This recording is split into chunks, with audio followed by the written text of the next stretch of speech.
All right, so we're back for another deep dive.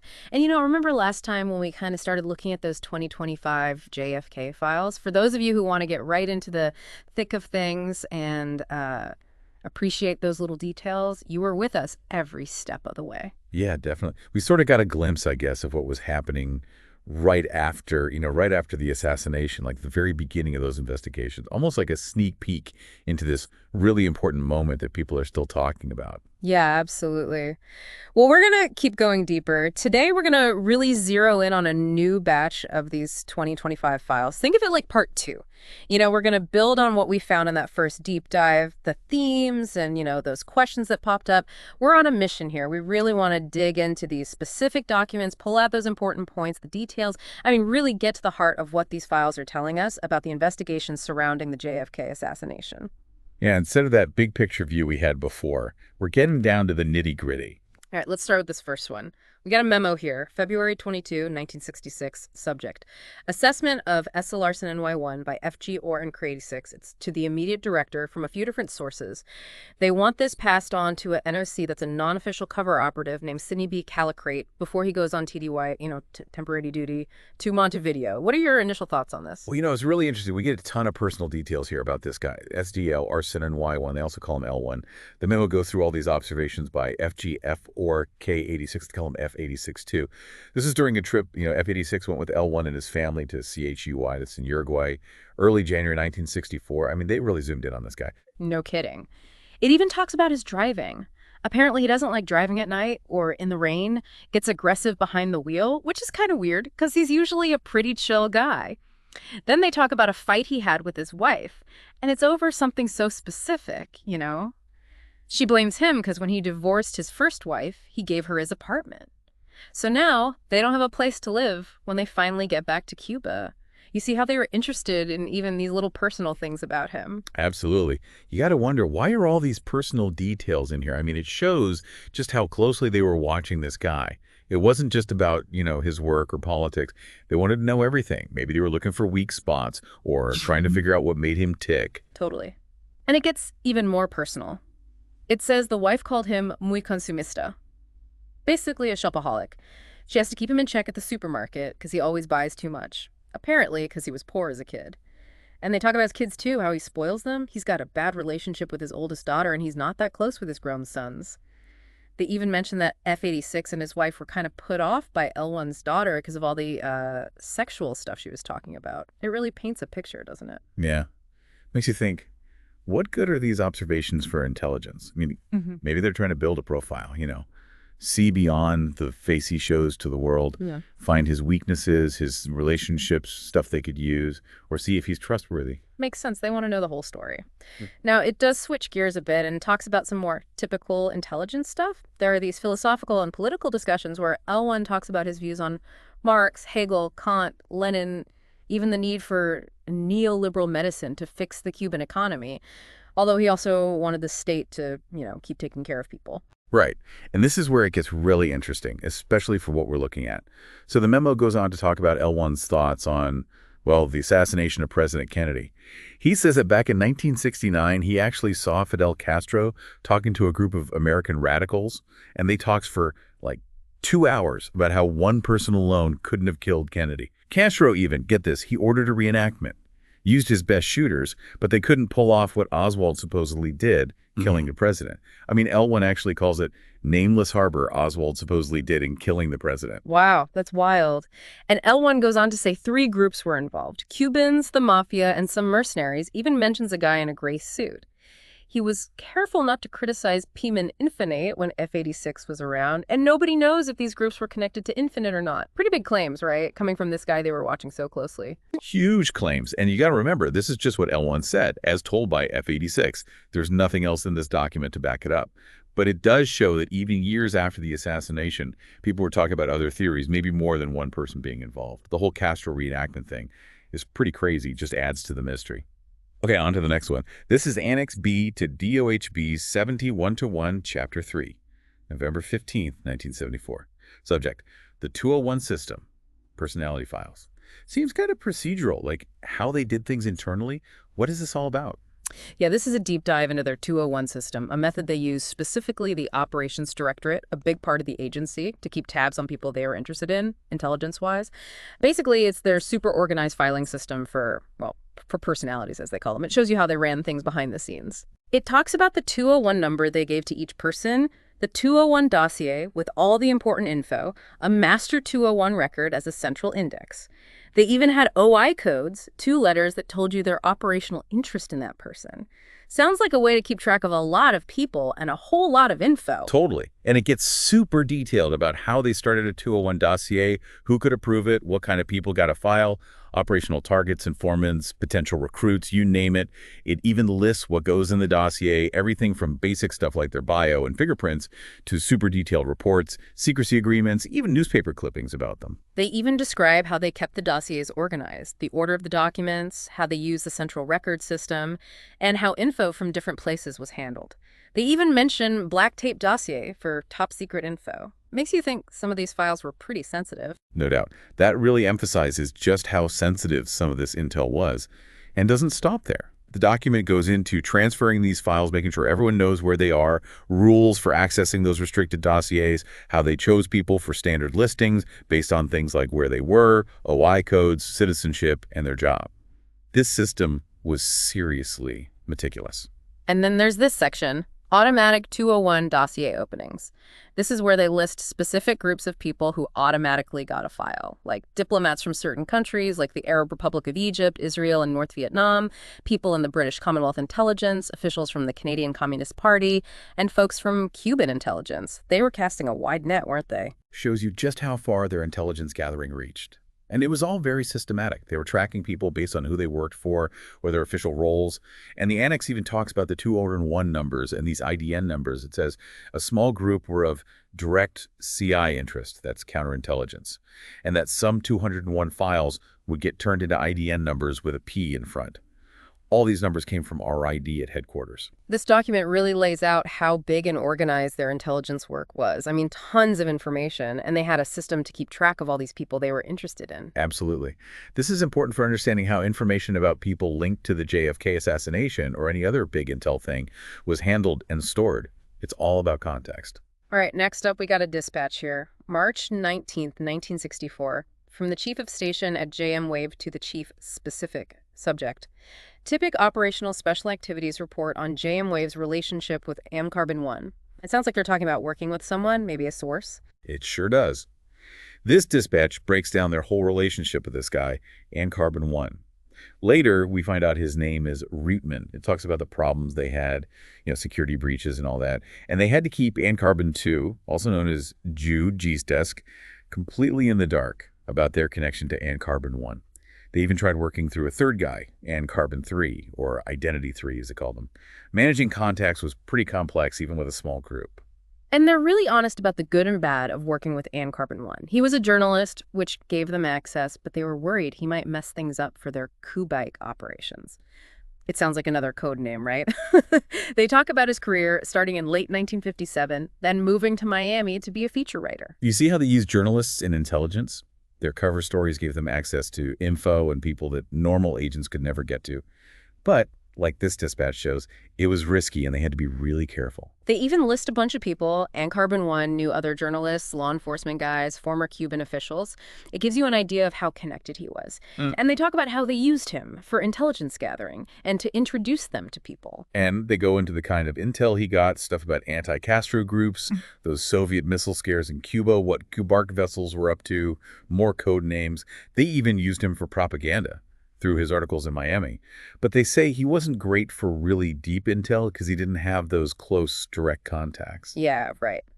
The last part, the comment section, basically sums him up. They say he's a straight cover journalist, meaning his cover wasn't blown and that he was honest and helpful, but they had to watch him carefully to avoid, accidental leaks. They recommend giving him a 201 number, which brings us back to that system we talked about, and they want to let the Janeway station know. So here's the 201 system in action, managing a human source. Exactly. This shows you how they use that 201 system we learned about to track someone who became important to their operations. Assigning him a number officially puts him in their intelligence tracking system. All right, moving on. This one takes us back a bit. It's a memorandum for the record. October 20th, 1959. Highlights of tape-recorded conversation in Miami between Mr. William D. Pauly and an unidentified Cuban during period 1718 October. So it sounds like secret recordings of some anti-Castro stuff really early in the Cuban Revolution. That's exactly what it is. It's a summary of conversations recorded on tape. This tape was brought to Washington from Miami by Owen Ford, who worked with WH3, probably another internal code. The recordings were of Mr. Pauly talking to two Cubans over 2 days. So the first conversation is all about money for anti-Castro groups. One of the Cubans thinks that someone rich, part of an anti-Castro group, had talked to Mr. Pauly recently. They also mention trying to contact Eugenio Suarez Masso, codename UMNA-32, a Cuban journalist in stateside Havana. Sounds like they were trying to get organized and find money for their movement. Right. And then the second conversation is with a Cuban who says he knows about an accident and maybe sabotage. This guy claims to have connections going all the way from Cuba to stateside Havana and Matanzas, like an underground network, you know? Yeah. Sounds like they were planning something, maybe even already doing it. And that gathering intel from inside Cuba was super important.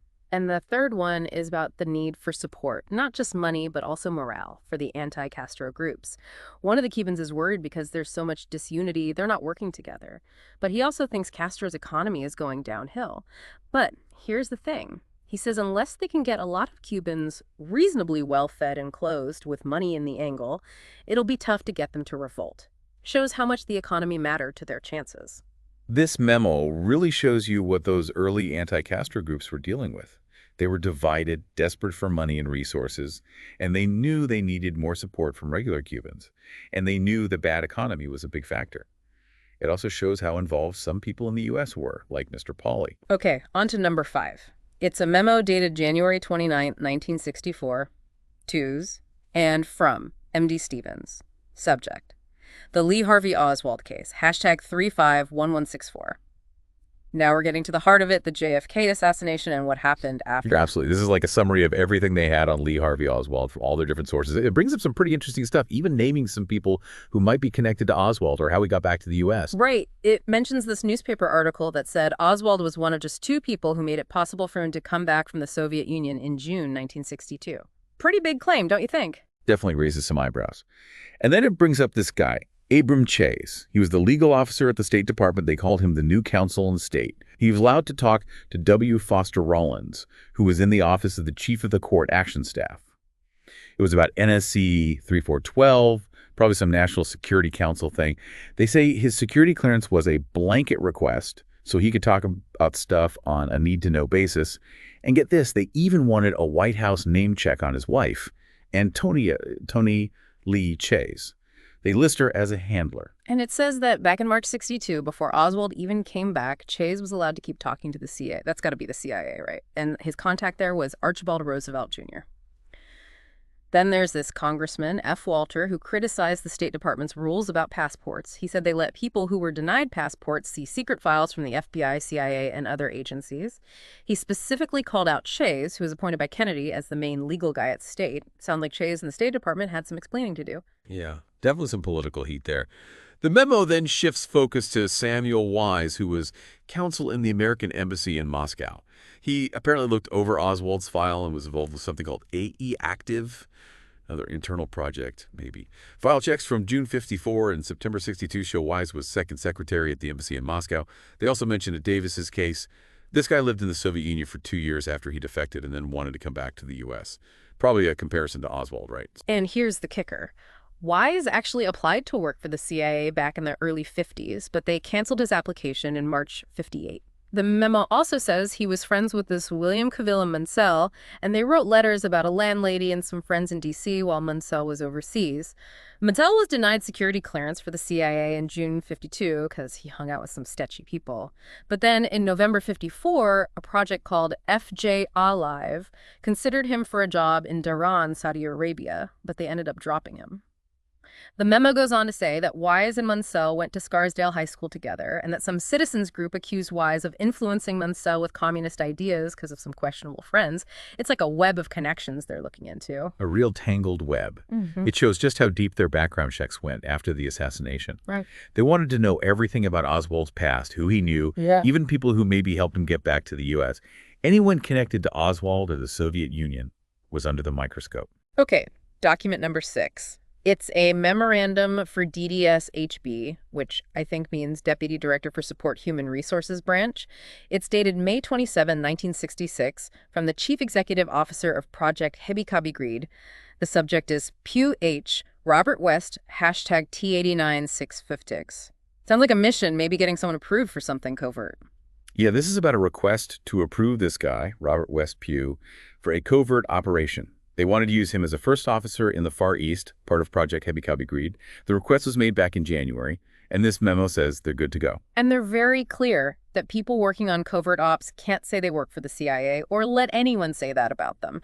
They also say that this approval doesn't cover everything in CIA Regulation 10-3, meaning if they want to change his role or what he's doing, they got to submit another request. Oh, and they only have 6 months to use him, or the approval's no good. Sounds like a very by-the-book memo about using people in secret missions. Yeah, very procedural. Gives you an idea of how carefully they manage these covert ops. They had to keep things separate from the agency, for everyone's safety. Now, this next one's a bit tricky. It's actually 2 dispatches. The first is from July 14th, 1966.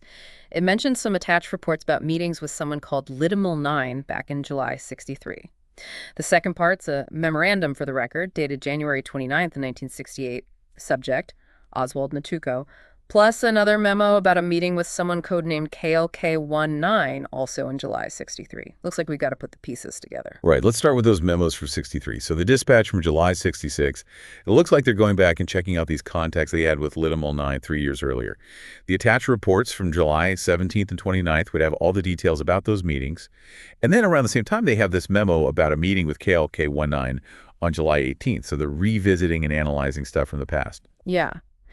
The memo about KLK19 is pretty detailed. It talks about him meeting with 2 people, one named Arturo, a Solidarity functionary and kitchen chef, and a woman named Miriam. There's this whole thing about a payoff that didn't happen.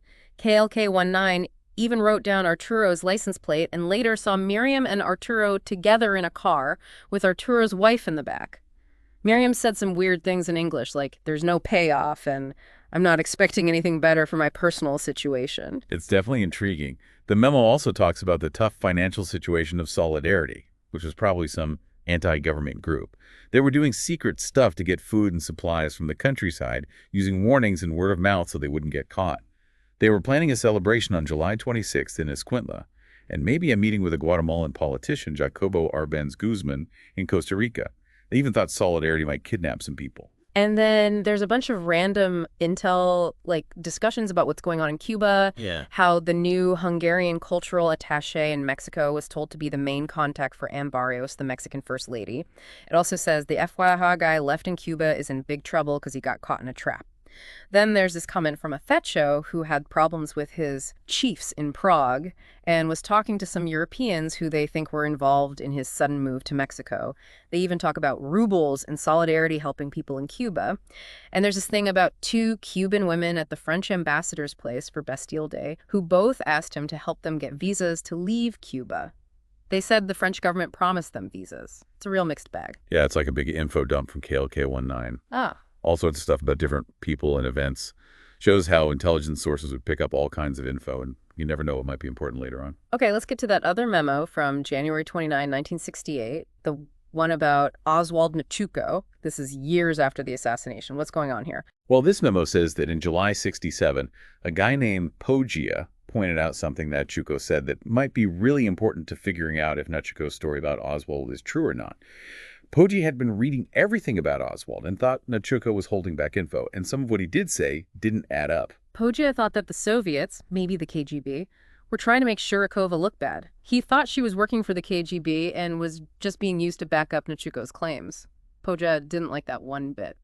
The memo also says that a controlled British source, and Shurikova, went to see someone called Hero Torso's way worker.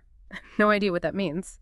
During these visits, Shurikova was apparently having an affair while something was going on with Sukina Oswald display alternates, another confusing phrase. And it says his brain was entirely innocent on the part of one source British. The memo ends by saying it wasn't planned, but Shurikova thought it was some kind of setup. It's hard to follow, right? Raises more questions than answers. It is confusing, but it shows that they were still digging into the assassination years later, checking sources and trying to figure out who was telling the truth.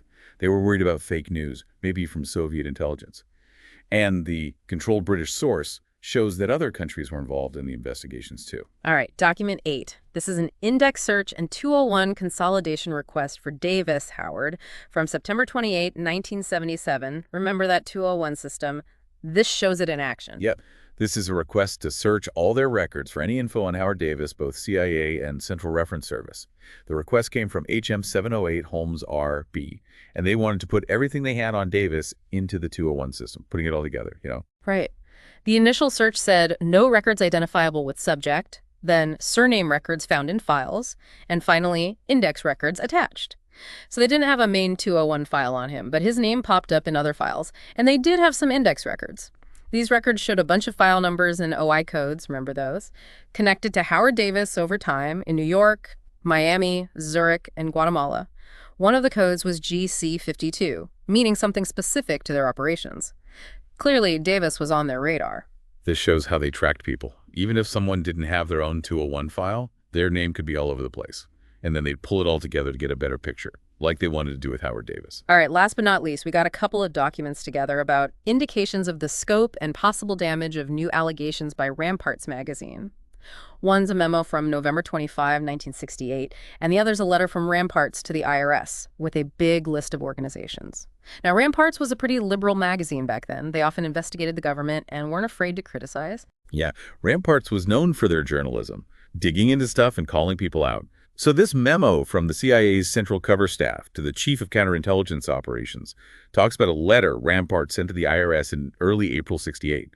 They wanted copies of Form 998 tax info for a ton of organizations. Clearly, they were investigating something big. And the letter from Ramparts, signed by John Frappier, confirms that. They're asking for all this tax stuff on all these groups, mostly in big cities like New York, D.C., and California, foundations, centers, institutes, committees, funds, you name it.